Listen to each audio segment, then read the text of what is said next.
Hello friend, সবাই কেমন আছো? দেখো, আশা করি সবাই ভালো আছো। আমিও ভালো আছি মোটামুটি।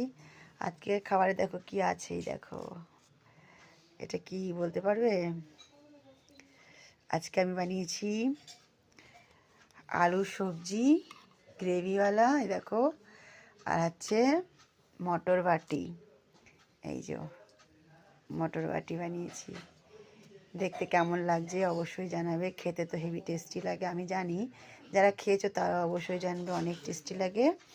আর যারা না খেয়েছো তারা অবশ্যই বানিয়ে খাবে। বাট আজকে আমি আর বানানোর রেসিপিটা শেয়ার করতে পারিনি, কেননা আমি একটু তাড়া ছিল, বাচ্চারা খাবে তাড়াতাড়িতে। আজকে আমার ভিডিওটা নেওয়া হয়নি। তো নেক্সট টাইম যখন বানাবো তখন অবশ্যই ভিডিওটা সকলের সাথে শেয়ার করব। তো কেমন লাগছে সেটা অবশ্যই জানাবে। সবাই ভালো থেকো, সুস্থ থেকো। Tata, bye bye.